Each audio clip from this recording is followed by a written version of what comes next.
una época en la que llegar al set en condiciones normales era casi imposible.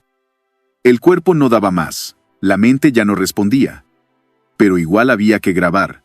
La dosis que les daban antes de cada escena no era opcional, era parte del trabajo.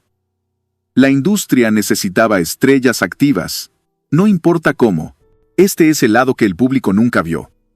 Actores sostenidos a la fuerza, repitiendo tomas hasta el desmayo, mientras todos fingían que todo estaba bien. Bárbara Lamar no llegaba temprano al set, llegaba sostenida. Los asistentes sabían que no podían hablarle hasta que pasara por maquillaje, pero no por estética, sino porque no podía enfocar la vista sin ayuda.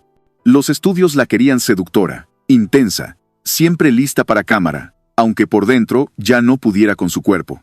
Lo que le daban en camerino no era un capricho, era la única forma de conseguir que dijera sus líneas. Fue una de las primeras en trabajar bajo una rutina que la dejaba vacía.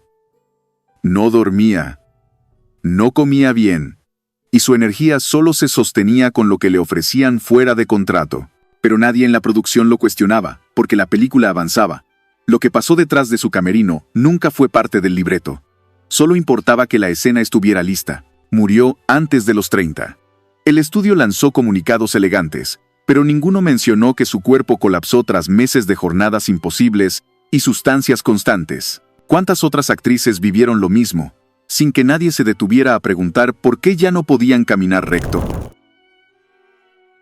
A Clara Kimball Young la vendieron como la nueva reina del drama.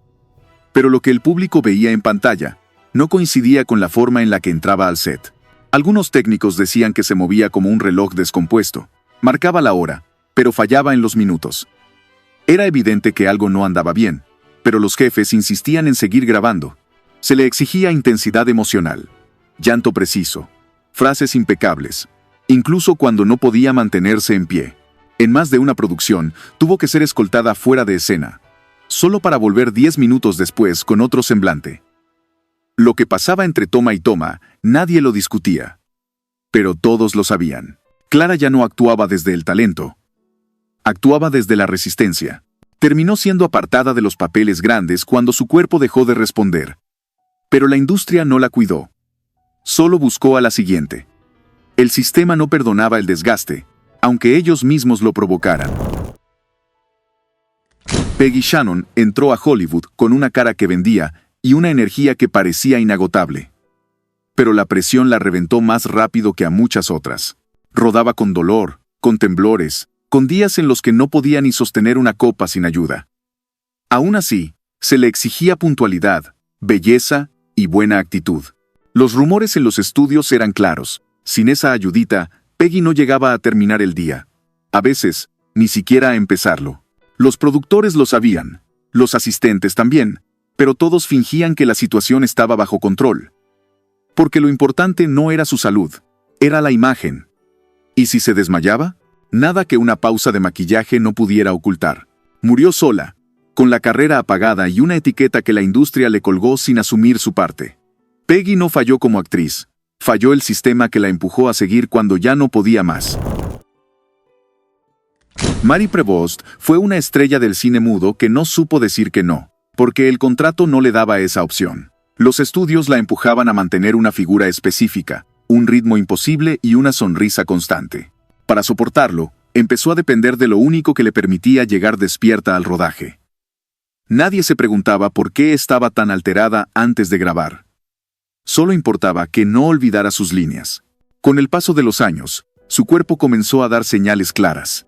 Pérdida de peso extrema, ataques de ansiedad y colapsos que se intentaban ocultar con cámaras en movimiento. Cuando cayó en el set de su última cinta, los ejecutivos pidieron repetir la escena. Sin ella, Marie ya no era rentable, y en ese sistema, eso significaba que ya no existía. Terminó en soledad, sin papeles, sin apoyo, y con un historial de producción que la exprimió hasta dejarla vacía. ¿Cuántas escenas más se grabaron a costa de su salud, mientras todos miraban hacia otro lado? Mary Philbin fue la musa del cine gótico, la cara suave de las películas más oscuras. Pero detrás de esa imagen delicada, había una actriz que cada día llegaba más rota al estudio. Tenía miedo a los flashes, miedo a las multitudes, y sobre todo, miedo a no poder cumplir con lo que se esperaba de ella. Para los productores, la solución no fue descanso ni terapia, fue mantenerla bajo control con lo que fuera necesario para que funcionara. Durante el rodaje de El fantasma de la ópera, llegó a estar horas sin hablar, con la mirada perdida. La llamaban, reaccionaba, actuaba, y luego volvía al silencio. Su entorno sabía que no estaba bien, pero la presión de seguir era más fuerte. Mary ya no interpretaba a una víctima, lo era. Y en los camerinos, lo sabían todos. Después del cine mudo, su carrera se evaporó. No porque no pudiera actuar, sino porque ya no tenía fuerzas para sostener el personaje que el estudio había creado para ella. Terminó retirada y olvidada, como si nunca hubiera existido, aunque su rostro siguiera atrapado en la historia del cine. Fay Ware fue la reina del grito, pero nadie escuchó el suyo. La escena más famosa de su carrera, colgada del Empire State en los brazos de King Kong, la filmó en medio de una rutina que la tenía al borde del colapso. Detrás de cada plano, había jornadas eternas, cansancio acumulado y una mezcla de exigencias físicas que la dejaban exhausta. Para aguantar, no bastaba con técnica ni vocación, hacía falta algo más fuerte que la voluntad. En el set, el equipo sabía que si no recibía su preparación, la escena no salía. No se hablaba de eso, pero todos lo entendían. Cuando alguien del equipo preguntó si estaba bien, un productor respondió: «Está en personaje», cuando en realidad Fay estaba temblando por lo que llevaba encima. Lo importante no era su salud, era que la toma quedara perfecta, que el público aplaudiera sin saber lo que costó cada segundo. Años después, cuando comenzó a hablar con más libertad, dijo en entrevistas que sobrevivir a esa época fue un milagro. Pero aún así, evitaba detalles. El contrato de silencio seguía pesando incluso décadas después de firmado. Y como muchas, cargó con la gloria de un papel que la rompió más de lo que la elevó. Lila Lee llegó a Hollywood como una promesa fresca, pero muy pronto esa frescura fue explotada. Le exigían energía constante, ternura en pantalla y precisión en cada escena, aunque no hubiera dormido, aunque no pudiera sostenerse. Desde muy joven, comenzó a depender de lo que otros le entregaban antes de rodar. No entendía bien qué era. Solo sabía que con eso podía actuar sin quejarse. El problema fue que su cuerpo comenzó a pasar factura antes de cumplir 30. Colapsos, fallos de memoria, temblores. Pero eso no detenía el rodaje. Si se caía, la levantaban. Si no podía hablar, la hacían doblar sus líneas después. Todo era solucionable, menos su salud. Y lo peor es que los contratos no contemplaban eso. Solo marcaban fechas de rodaje, horas de entrada y penalizaciones por no presentarse. Terminó sola, agotada y señalada como inestable, cuando en realidad lo que tenía era un desgaste que nadie quiso asumir. El mismo estudio que la lanzó, la descartó sin dar explicaciones. Y el público nunca supo que la Lila sonriente de la pantalla grababa entre desmayos. Evelyn Brent fue la imagen de la mujer fuerte en el cine mudo. Audaz, dominante, con una presencia que llenaba la pantalla. Pero su imagen ocultaba una realidad devastadora. Le exigían firmeza mientras su cuerpo no aguantaba ni una jornada más. Cada personaje que interpretaba pedía más fuerza, más intensidad, más entrega, y eso la fue desgastando por completo. Los directores la elogiaban por su precisión, pero pocos sabían que antes de entrar a escena, Evelyn no podía ni enfocar la vista. Necesitaba apoyo para todo, desde recordar sus líneas hasta mantenerse en pie. Pero nada de eso importaba si el resultado funcionaba en cámara. «Está perfecta», decían. Claro, perfecta porque nadie mostraba lo que pasaba detrás de las cortinas. El público nunca vio los cortes abruptos, las pausas forzadas, los silencios eternos entre tomas. Terminó en el olvido, no porque su talento se agotara, sino porque el desgaste la venció antes de tiempo. La industria la empujó hasta exprimirla, y luego la borró como si nunca hubiera sostenido esas películas por sí sola.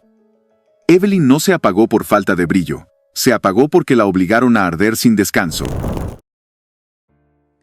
John Barrymore fue considerado el gran perfil de su época, capaz de encarnar grandes figuras dramáticas en escena, pero pocos sabían que, detrás del glamour, luchaba por mantenerse en pie durante los rodajes.